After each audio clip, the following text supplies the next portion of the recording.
Welcome friends, welcome to my YouTube channel. आज हम बात करेंगे लैंडस्केप के एक टॉपिक ग्रीन टर्फ ग्रास के बारे में या नेचुरल टर्फ ग्रास के नाम से भी ये टॉपिक हो सकता है। मैं इस प्रेजेंटेशन में ओनली जो नेचुरल टर्फ ग्रास है उसके बारे में बात करूंगा, आर्टिफिशियल के बारे में कोई बात नहीं करूंगा। सो और if you want this presentation, so you can just check my caption. I'll paste my Google this presentation link, Google Drive link on my caption, so you can access freely. And please support my channel and please subscribe my channel and please like my videos. Thank you. And we just start the presentation.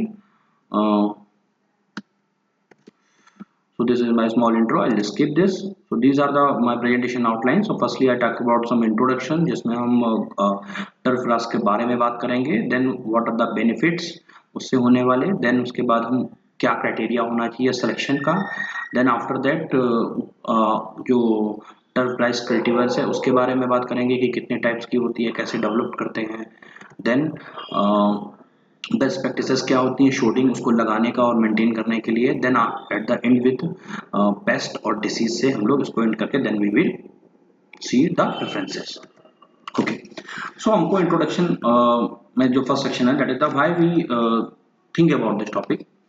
Firstly हम लोग देखें तो हमारी जो world की जो most of the population है वो अभी अर्बन की तरफ शिफ्ट हो रही है रूरल एरिया से. तो अगर हम देखें तो एक वैकेंट लैंड होना और उससे कहीं ज़्यादा बेटर फील होता है कि अगर वो कोई ग्रास जो है वो कवर हो, लैंड कवर हो, तो वो एक बेटर साउंड करती है और वो हमको कई चीज़ों में बेटर परफॉर्मेंस भी देती है. लाइक वो फ्रेश ऑक्सीजन जनरेट करती है, प्रोटेक्टिंग वाटर शेड्स करती है, वहाँ पॉल्यूटेंट को फिल्टर करती है, बहुत सारे ऐसे नेचुरल हमको वो बेनिफिट्स देती है. इसके अलावा ये चीज़ें जो है हमारे एज अ सिटी प्लानर और इसको जो है वो बहुत फ़ायदा देती है, मतलब एक तरीके से उनके लिए इफेक्टिव होती है. इवन एज इन जनरल मैं उसकी बात करूँ तो बहुत ईजी है कि हम अपना लॉन डेवलप करने इन सब चीज़ के लिए इस टॉपिक को का यूज़ कर सकते हैं. तो बहुत ही कॉमन टॉपिक है ये बेसिकली, बट बहुत ही मैनेजमेंट वे में इसको हमको कवर. सो लो ग्रेथ हैबिट. तो अगर हम इंट्रोडक्शन देखें तो हमारी जो घास हम लोग जो भी उसको एज अ लॉन में यूज़ करते हैं तो वो जो उसकी जो ग्रोथ है वो हमेशा लो ग्रोथ हैबिट होनी चाहिए. मींस कि वो धीरे धीरे उगनी चाहिए, क्योंकि जितना ज़्यादा वो ग्रोथ करेगी उतना ही ज़्यादा हमको उसका मेंटेनेंस और ये सब चीज़ें रिक्वायर्ड होगा. तो जो हमारी जो ग्रास है उसको हमारा जो सिलेक्शन है वो हमको बहुत ही वाइजली चूज करना चाहिए ताकि उसका जो ग्रोथ है वो हमारा बहुत हाईली ना हो, ताकि उसका हमको बहुत मेंटेन्ड रिक्वायरमेंट ना हो, क्योंकि जितना उसका ग्रोथ होगा उतनी उसकी अदर रिक्वायरमेंट्स भी होंगी like watering and other thing. तो इन चीज़ों को देखते हुए हमको उसको कंसीडर करना चाहिए. देन अगर हम नेचुरल टर्फ ग्रास नहीं लगा रहे तो और अल्टरनेटिव्स क्या हो सकते हैं. तो अकॉर्डिंग टू द इमेज अगर हम देखें तो जेरोस्केपिंग इस टाइप की लैंडस्केप को बोलते हैं, बट इसको हमको बहुत प्लानली करना पड़ता है कि किस एरिया में प्लांट रखना है, किस एरिया में हमको जेरोस्केपिंग में वैसे स्टोन्स और वो चीज़ें क्रिएट्स करनी है. तो ये बहुत टिपिकल चीज़ है, बट ये अल्टरनेटिव है. बट अगर हम एज अ सीन की बात देखें तो comparatively lawn is far better than this types of landscaping. And then another one is the artificial faux, मतलब सॉर्ट आर्टिफिशियल या फिर ग्रास.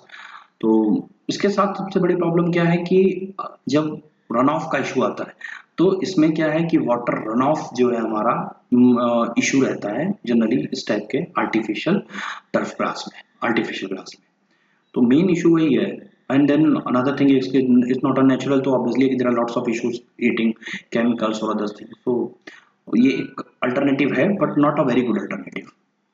ओके, देन ग्रास को लेके हमारे कई सारे मिसकॉन्सेप्शंस भी होते हैं. हम लोग जनरली देखते हैं कि बहुत बड़े लॉन्स में हमेशा परमानेंटली वाटरिंग होती रहता है.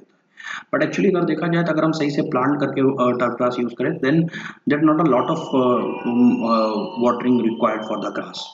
बट इट डिपेंड्स कि आप कैसी ग्रास क्या सॉइल वो चूज कर रहे हैं. It's depend, it's not necessary कि हम उसको खाली वाटरिंग बहुत ज़्यादा यूज होता है. तो ये एक मिसकंसेप्शन है टर्फ ग्रास को लेकर. देन अनदर टर्फ एक मिसकंसेप्शन है कि जो स्पोर्ट्स वाले एरियाज होते हैं उनमें हम ऐसा आर्टिफिशियल यूज करते हैं that are the safe, but जबकि ऐसा बिल्कुल भी नहीं है.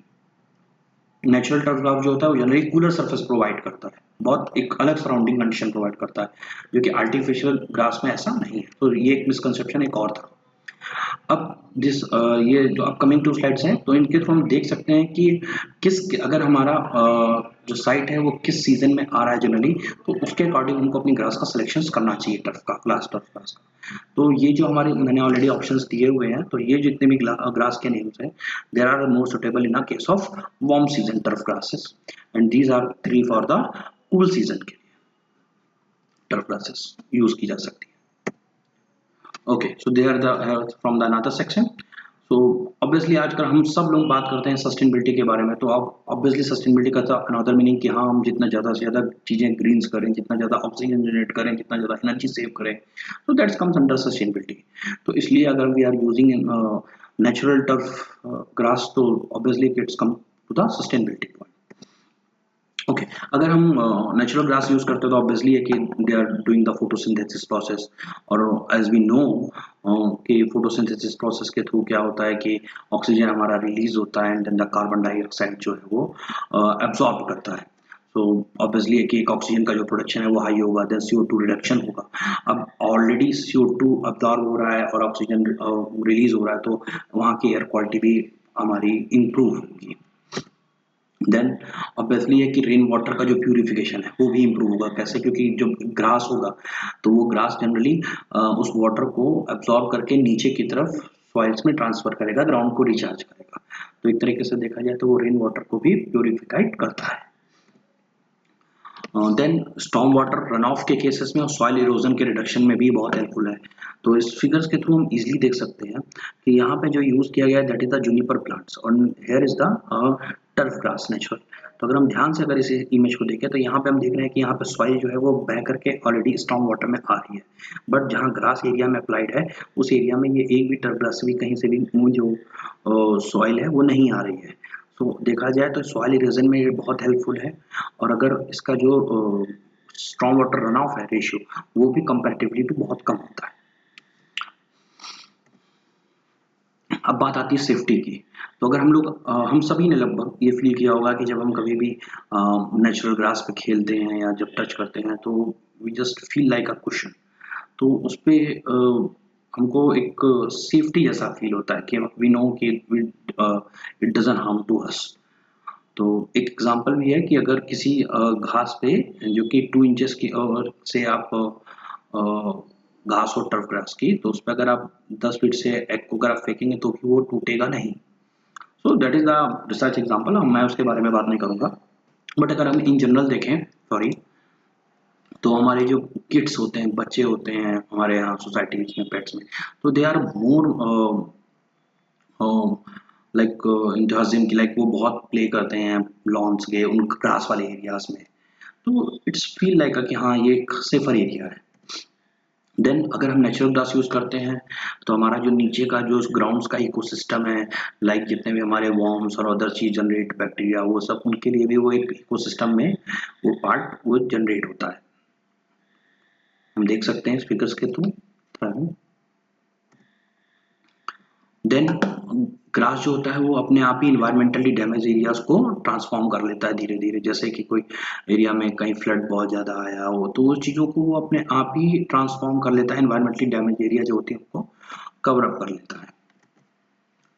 अगर हम इस नेचुरल टर्फ ग्रास सिस्टम को यूज़ करते हैं तो उससे हम जो लोकल में आप एक इकोनॉमी जनरेट करते हैं, एम्प्लॉयमेंट जनरेट करते हैं।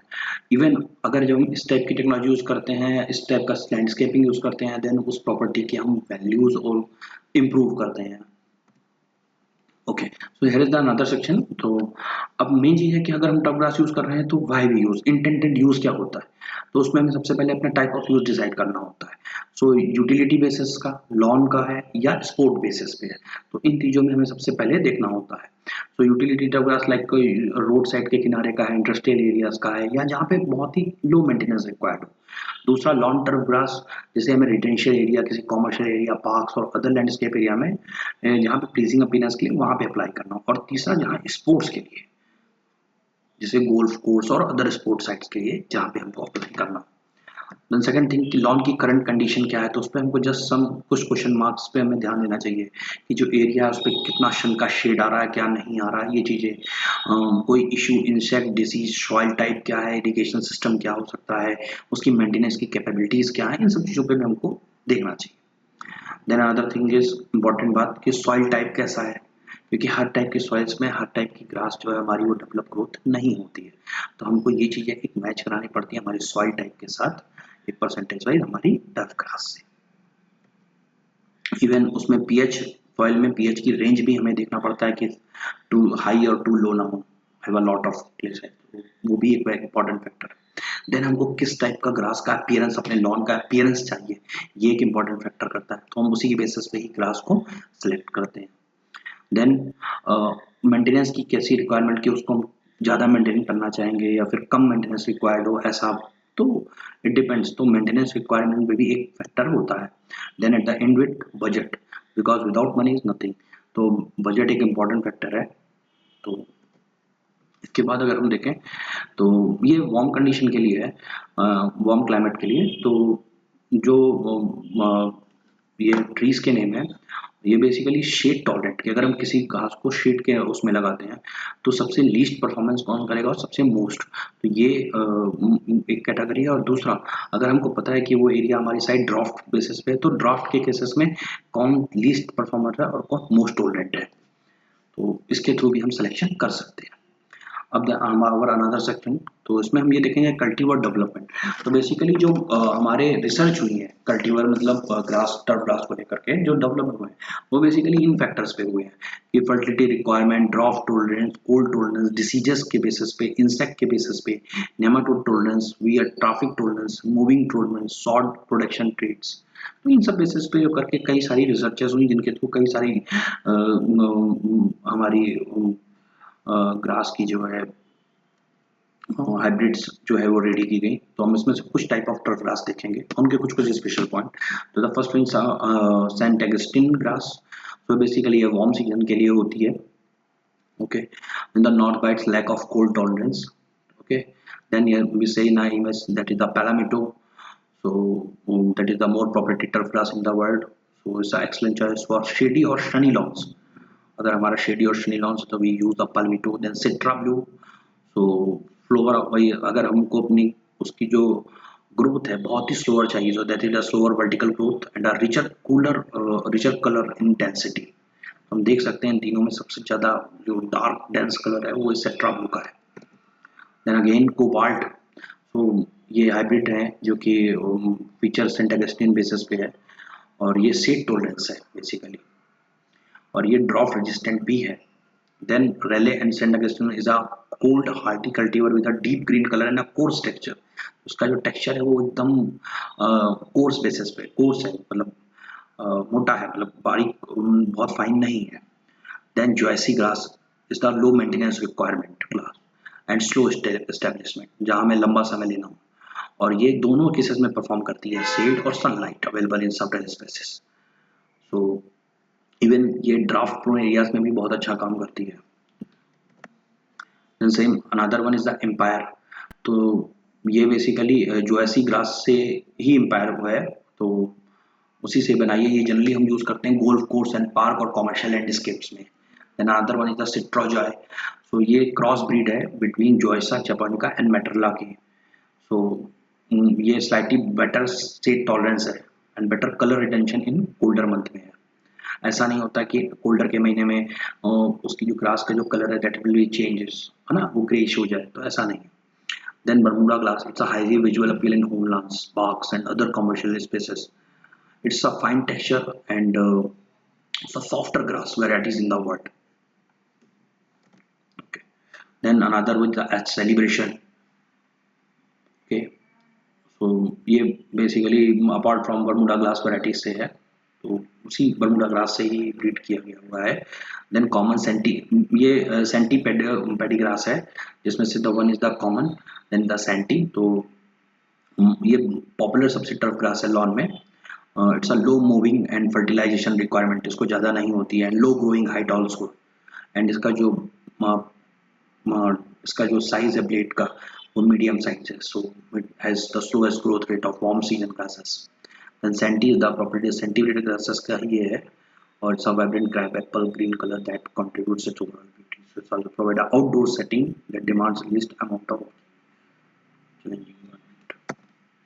ओके, तो अब यहाँ पे के बाद हम अपने उन चीज़ों को कैसे फिक्स करते हैं, हम उस चीज़ों के बारे में बात करेंगे। अगर हमें किसी जगह पे सेलेक्ट करना है तो the first thing is the soil amendment. तो उसमें हम क्या करेंगे, सबसे फर्स्टली कि हम सॉइल का टेस्ट करेंगे और वो चीज़ सॉइल है कैसी, उसमें कैसे फिक्स होगा, या उसमें कुछ रेड करना है, कोई रूट ना रह गई हो। सो आफ्टर प्लांटिंग तो ये सब चीज़ें हमको उसमें चेक करेंगे सॉइल के अमेंडमेंट में, ऐड उसमें ऐड करेंगे जो। देन इसके बाद हम 4 से 6 इंची के बीच में सॉइल की डेप्थ में टाइमिंग करेंगे। आफ्टर दैट उसमें जो हमारे ग्रास का जो वो है सॉर्ट जिसको बोलते हैं लेयर्स को, तो उसकी लेयर्स को हम लोग बिछाएंगे। Then this a laying sort उसको बोलते हैं, न्यू सॉर्ट जो होती है हम उसको बिछाएंगे। देन आफ्टर दैट उस न्यू सॉर्ट को हम लोग वाटरिंग देंगे फर्स्टली, उसको 3 से 4 इंच डीप जो है फर्स्टली टाइम पे वाटरिंग देंगे। Then we adding some fertilising. हाँ, इसमें एक और चीज़ ध्यान रखना होता है कि कोई भी फर्टिलाइजर जो कि हैवी नाइट्रोजन है वो हमको रिकमेंडेड नहीं होता है लॉन के केसेस में। ओके ओके, देन हम लोग बात करते हैं उसमें होने वाले प्रॉब्लम में, तो उसको हम लोग जनरली स्ट्रेसेस बोलते हैं। तो जो स्ट्रेसेस है बेसिकली कल्चरल, केमिकल और इन्वायरमेंटल बेसिस पे स्ट्रेसेस होती है। तो अगर हम फर्स्टली देखें कल्चरल स्ट्रेसेस में, तो ये रिक्वायर्ड है फर्टिलिटी को लेकर के, देन ओवर वाटरिंग को लेकर के क्या हो सकता है conditions, then after that improper moving को लेकर के, सो टॉलरेंट। तो ये स्ट्रेसेस हमारे according to cultural. Then chemical basis पे, हार्बिसाइड के बेसिस पे क्या क्या चीज़ें हो सकती हैं, weed management disease and insect, तो ये स्ट्रेसेस हमारे होते हैं केमिकल। देन इन्वायरमेंटल की अगर बात करें तो शेडेड के बेसिस पे क्या प्रॉब्लम्स आ रही हैं, देन रेनफॉल के केसेस में क्या है, देन पेस्ट वाले केसेस में और फंगस के बेसिस में। तो these are the management cases in case of stresses. Then thatches, तो बेसिकली जो थैच है वो हम लोग डेब्रिस की लेयर यानी कि दिस थिकनेस और हमारी जो ग्रास की लेयर की थिकनेस होती है उसको हम लोग थैच बोलते हैं। द मॉडरेट अमाउंट जो थैच होता है वो 1/4 इंच टू 1/2 इंच के बीच में होता है, अगर हम थिकनेस ऑफ द ग्रास की मतलब लेयर्स की बात करें। डीथैचिंग, तो डीथैचिंग हमको करना जरूरी है, जैसे कहीं पे घास सूख गया तो उस चीज़ों को हटाना बहुत जरूरी है।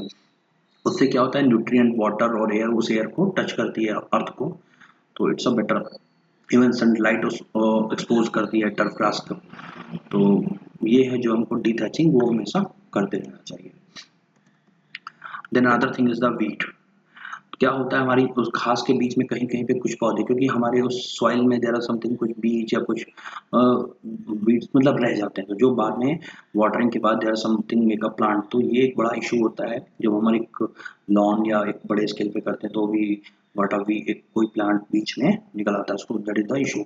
अब इनको हम कैसे हटाएं, तो वी आर सब there are few chemicals, fertiliser जिनके थ्रू उनको हम हटा सकते हैं, और मूविंग या उनके थ्रू उनको जो मूविंग होता है टेक्निक जिनके थ्रू ग्रास कटिंग करते हैं, उस केसेस में हम उनको काट सकते हैं। Then after that the water of established turf grass, तो जब एक बार टर्फ ग्रास एस्टेब्लिश्ड होगी तो उसको फिर रेगुलर इंटरवल पे उसको वाटरिंग करना, उसको केवल 1 inch of the water in a week required होता है according to the season. Then mowing, तो यहाँ पे मैंने ऑलरेडी शो किया है कि मोविंग जो है किस घास का कितने इंच से कितने इंच के बीच में उसको घास को एक थिकनेस के बीच में रहने करके उसको मूविंग करना चाहिए, काटना चाहिए। देन मल्चिंग और bagging, that is the same thing for related to the grass maintaining. So next is the pest and disease. So in the first slide, so we see there is the I have mentioned the type of pest जो कि हमारी grass को disease करता है, किस type की disease होती है। तो दिस द चिच बग डैमेज, तो अगर इस तरीके का हमारा कोई पेस्ट होता है अवेलेबल होता है ग्रास में, तो इस तरीके के जो ब्राउन पैचेस हम देख रहे हैं ये इस तरीके करके हमारा एक हार्म करते हैं लॉन को। अगर ये टिपिकल सोड वेब वॉर्म है 1/2 to 1 इंच, तो वो जो पत्तों को इस तरीके से काट देते हैं हाथ से या उनको इस तरीके का कर देते हैं, तो जो कि हमारे ग्रोथ में आगे दिक्कत देता है, तो इसके लिए भी हमको कुछ ना कुछ पेस्टिसाइड यूज करने पड़ते हैं। देन अगर हंटिंग ब्लू डैमेज इस तरीके का कीड़ा होता है, तो वो इस तरीके से सॉइल को कहीं पे इतने पैचेस में खोद देते हैं या खाली कर देते हैं। तो ये 3 तरीके के हमारे बेसिकली पेस्ट जो है वो टर्फ ग्रास को नुकसान पहुंचाते हैं। देन अगर हम लॉन डिसीज की बात करें तो 3 तरीके का हो सकता है, एक तो होस्ट प्लांट में कोई दिक्कत हो, या फिर एनवायरमेंटल कोई इशू हो, या फिर पैथोजेनिक। तो the first one is the large patches की हमने बड़े हिस्से में घास लगाया लेकिन बीच के किसी हिस्से में कोई प्रॉब्लम हो और ऐसा हो जाए, सो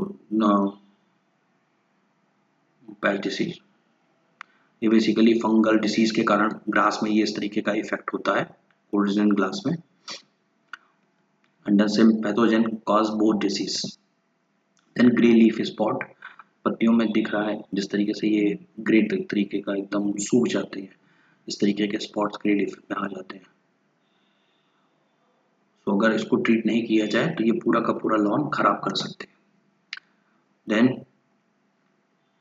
लॉन का जो डिसीज है उसको कंट्रोल करने के लिए कल्चरल कंट्रोल और केमिकल कंट्रोल ये हमको देखना पड़ता है। बेसिकली अवॉइड ओवर वाटरिंग के केसेस में भी हो सकता है, excess nitrogen application, reducing thatch buildup, even climatic control में preventive fungicide when conditions are favourable for fungus and development. So दो चीज। So here is my presentation ends now. So these are my the few references. So if you want any clarification or any modification, so you can just contact to me. Thank you, and please like my video and subscribe my channel. Thank you so much. And if again you want this presentation, so you just check my caption. I will share my Google Drive link. You can access freely. Thank you.